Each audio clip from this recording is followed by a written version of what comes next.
বিসমিল্লাহির রহমানির রহিম। বিসমিল্লাহির রহমানির রহিম। পেঁয়াজ, কাঁচামরিচ, টমেটো আমি আগের থেকে পোস্তর দানা, কাজু বাদাম ভিজিয়ে রাখছি। তারপর একটা চাকনিতে নিয়ে ব্লেন্ডারে সব কিছু পেস্ট করছি।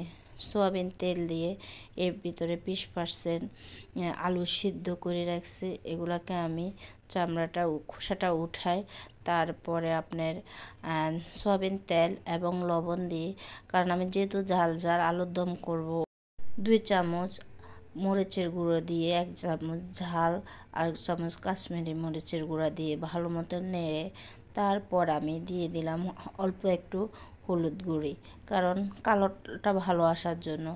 আদা পেস্ট দিয়ে অনেকক্ষণ নাড়াচাড়া করার পর ভাজি ভাজি হয়ে আসছে।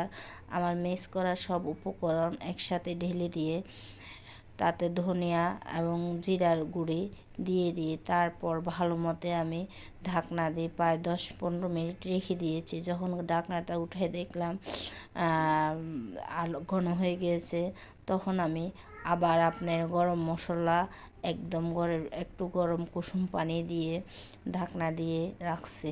দেখেন আমার আলুর দমটা খুবই সুন্দর কালার এবং আসছে, খেতে খুবই মজা এবং ইয়ামি হয়েছে। আপনারা আমার চ্যানেলটি দেখবেন, সবসময় আমার সাথে থাকবেন, আমাকে লাইক এবং শেয়ার করবেন, তাহলে আমি উৎসাহ পেয়ে আপনাদেরকে নিত্য নতুন রেসিপি দিতে পারবো। শীতের দিনে এভাবে সন্ধ্যাবেলা জাল জাল আলুর দম খেতে খুবই মজা।